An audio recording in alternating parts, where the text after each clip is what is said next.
Olá a todos, meu nome é Eduardo Marques. Venho aqui trazer uma discussão bastante complexa que é sobre a geopolítica de uma forma mais aplicada, né?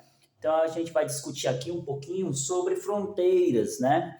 Que na verdade as fronteiras elas delimitam a separação de estados, nações, mas ela nem sempre foi bem tracejada. Então nós temos vários casos de fronteiras mal delimitadas, né, que geram ali alguns problemas de circulação de mercadorias, de interações entre os estados-nações. Claro, isso daí traz uma série de problemas locais, certo? Então, eu quero trazer primeiro uma discussão sobre as fronteiras que mudam as suas características, as suas especificidades na antiga e na nova ordem mundial, né?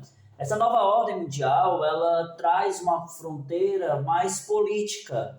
Em que sentido, né? Uma fronteira que dividia o mundo, né? Pela ideologia capitalista, né? E pela ideologia socialista, certo? A ideologia capitalista é uma ideologia dessa interação, né? Mais aberta entre os países, certo? E, claro, essas interações acabavam gerando desigualdades nessas interações, né? Então, a gente pode observar, por exemplo, nas fronteiras políticas, um mundo bipolar, um mundo onde nós tínhamos uma divisão clara entre socialistas e capitalistas, né? E isso gerava um certo isolamento, tá bom? Um isolamento porque isso restringia as relações entre os países, certo? Esses isolamentos faziam com que algumas áreas não tivessem comunicações, né? Como, por exemplo, o leste europeu e também alguns países como China, Cuba, Angola, Moçambique, são países que restringia-se, né, a não participar dessa globalização que estava sempre em curso, né? A gente tem que entender que a globalização, esse fenômeno de aproximação entre os lugares, entre as partes, né, do mundo, esse fenômeno ele não é igual. Essa globalização ele tende a se transformar a depender das mudanças das técnicas, né? As técnicas elas alteram esse fenômeno, né?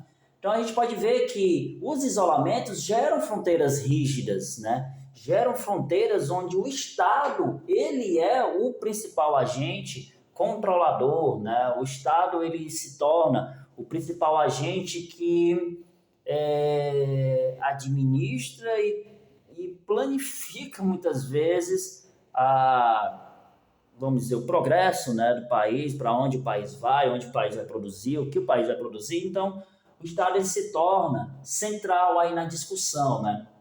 A gente pode destacar aqui na antiga ordem o estado de bem-estar social, né? Que é o momento em que o Estado ele interfere diretamente, tá bom? Na organização da vida das pessoas, certo?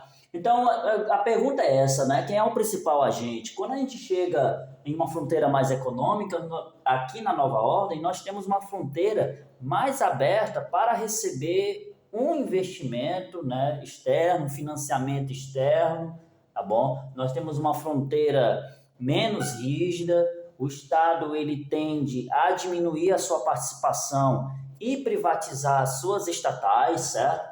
E isso, a globalização econômica, ela torna tudo isso muito acelerado.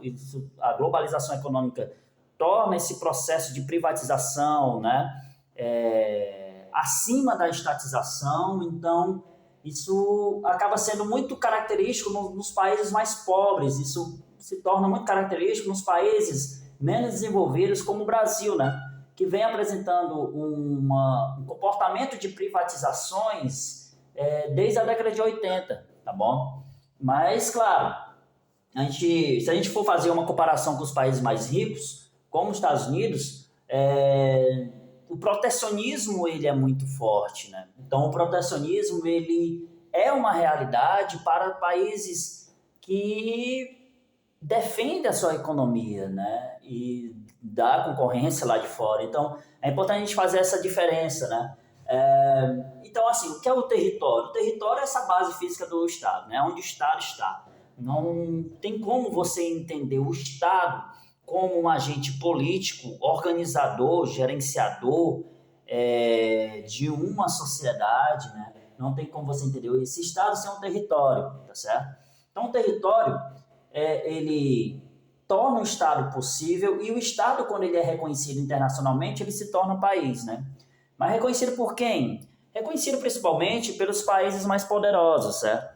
E aí, claro, um país pobre, um país subdesenvolvido, ele não vai ter tanta significância no reconhecimento de um país, né? É importante dizer que nem todo Estado ele é reconhecido pela nação que está nela, né? No território, certo? A gente tem que definir as palavras. Por exemplo, a nação, ela é, na verdade, um conjunto de povos que tem ali uma história em comum, tá certo? E aí esses povos, na verdade, é uma unicidade, né? Um povo, ele tem uma cultura estabelecida, tá bom? E nem sempre esses povos, eles se entendem, sabe? Você pode pegar aí na África, continente africano, essa grande diversidade cultural, essa grande diversidade de povos, que não foi reconhecida a sua existência e foi embutido, né, a existência de uma nação que possa unificar esses povos, né? E aí é interessante entender que os diversos conflitos étnicos e os diversos conflitos, problemas socioeconômicos que existem na África está diretamente ligado ao não reconhecimento local de uma nação, certo? São povos que não se veem dentro de um país, não se veem como nação, né? Não se veem como, vamos dizer assim, um agrupamento único. E eles não vão reconhecer o Estado que administra eles. Isso é um grande problema, né? Que está relacionado às fronteiras artificiais, certo? As fronteiras artificiais é esse não reconhecimento da diversidade cultural. Isso na África é muito comum, né? Principalmente nas partes mais pobres da África, né? E onde estão essas partes mais pobres da África? Principalmente no centro da África, tá certo? O extremo norte e o extremo sul da África, o extremo norte, que é caracterizado por países islâmicos, né, muçulmanos, tá certo? E o extremo sul da África, que também tem um alto PIB, tá certo? Caracterizado pela mineração, né? Já o norte tem muita extração mineral, tá bom?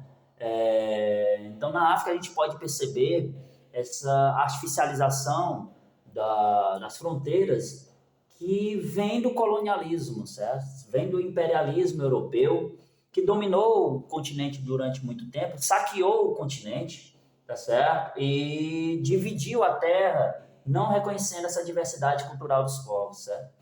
E aí, pós Segunda Guerra Mundial, nós vamos ter um processo acentuado de independências de vários países.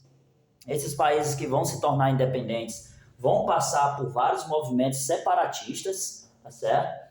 Esses países vão ter sérios problemas para demarcar seu território, vão ter sérios problemas para organizar o seu território. Podemos pegar o exemplo lá na África da Somália, que é dividido na parte inglesa e italiana, né? E aí existe a possibilidade da criação da Somalilândia, né? Temos também o não reconhecimento do povo Ibo, né? Que aí na guerra de Biafra, a tentativa de criação de um país Biafra, né? Não deu certo, certo? Existe também a possibilidade constante da ação terrorista do Boko Haram na Nigéria, né? E aí a Nigéria passa por esse problema de terror, tá bom? O Boko Haram que quer instaurar um Estado islâmico dentro da Nigéria, né? Quer dizer, um não reconhecimento do Estado, veja. É um exemplo em que o povo não se reconhece dentro do país, né? E aí nós temos um caso também de Ruanda, né? Que tem dois povos lá dentro de Ruanda, que é os Tutsis e os Hutus, né? Os Hutus é a maioria totalmente marginalizada, discriminada, né? Não reconhecida, e os Tutsis é uma minoria privilegiada, né? Esses Tutsis foram perseguidos, foram massacrados pela maioria Hutu, pela repressão Hutu. Esse problema ainda continua, certo? Lá na África. Então, são exemplos de movimentos separatistas, são exemplos de países que se tornaram independentes após a Segunda Guerra Mundial, mas têm sérios problemas de ordenamento do território, ordenamento de um Estado, reconhecimento desse Estado, reconhecimento de um Estado-nação, tá certo? Entendendo que a ideia de nação, nesses casos da África, é totalmente artificial, não é natural. A nação, para esses casos, ela é inexistente, porque a ideia de nação não reconhece a diversidade cultural, a diversidade de povos, né? Aqui nós temos outros casos de separatismo na Espanha, na Catalunha, também um estranhamento, né, do povo da Catalunha com o Estado-nação que eles estão inseridos. No caso da Escócia, nós temos um problema mais na ordem econômica, né? A Escócia que foi contrária à saída do Reino Unido na União Europeia, né? Então existe essa tentativa de saída da Escócia no Império Britânico, certo? Essa tentativa de saída por conta dessa divergência, né? De decisão mais no campo econômico, tá bom? Outras fronteiras, a pergunta é essa, será que nós podemos ter novas fronteiras, novos rearranjos na geopolítica mundial? E aqui eu coloquei os BRICS, né, que é um grupo de países emergentes, hoje constituído por Brasil, Rússia, Índia, China e África do Sul, né? Pelas siglas dá para ver quem é cada país, né? Tem mais candidatos que podem entrar nos BRICS, mas os BRICS seriam aí um novo exemplo, tá bom? De organização econômica intercontinental, certo? Porque na nova ordem mundial a gente pode ver que as áreas de influências dos Estados Unidos, da União Europeia e do Japão são áreas de influências que levam em consideração as regiões geograficamente ali, certo? Desses lugares. Então, ele leva em consideração a área de domínio, a área de influência histórica até, certo? Mas os BRICS não. Os BRICS seriam essa nova organização econômica que vai além do continente, tá certo? Uma interação econômica pode ser política também, né? Mas existe essa grande questão até onde os BRICS vão, né? Até onde os BRICS vai. Nós temos os novos estados. Será que novos estados também podem surgir? Por exemplo, o movimento da Primavera Árabe, né, é um movimento de revolta popular contra as ditaduras no Oriente Médio, né? Nós temos o caso do Saddam Hussein, né? Nós temos Hosni Mubarak, né? Nós temos vários ditadores no mundo árabe, né? Na Liga Árabe, tá bom? Vamos dizer assim, que podem criar novos estados, novas vertentes, alterar ali politicamente essas regiões, tá bom? É uma grande questão. O terrorismo como uma ação perigosa que modifica o Estado localmente. Utiliza aqui o exemplo do Talibã, né, no Afeganistão, tá bom? Que tomou conta após a saída dos Estados Unidos no Talibã, tá certo? O terrorismo que pode colocar em risco alguns estados, como no caso da Nigéria, que eu falei aí do Boko Haram, como no caso do Talibã, que já tomou conta do Afeganistão, um país problema, né? Um país no meio de deserto, com uma grande diversidade cultural, tá certo? Dominado pelo ópio. Existe também o Estado Islâmico em vários países árabes no Oriente Médio. Então, o terrorismo ele pode criar novos estados e, na verdade, nós estamos falando de um Oriente Médio que é uma área indefinida, assim como a China é indefinida, assim como a CEI é indefinida, né? A CEI, na verdade, é um bloco econômico dos Estados independentes, que está ali no leste europeu e no norte da Ásia, tá certo? A CEI, que na verdade não é uma organização restritamente política, mas é uma interação econômica, tá bom? E que marca aí essa nova ordem mundial, tá certo? Então, não é uma organização política porque não foi criado um Estado para aglutinar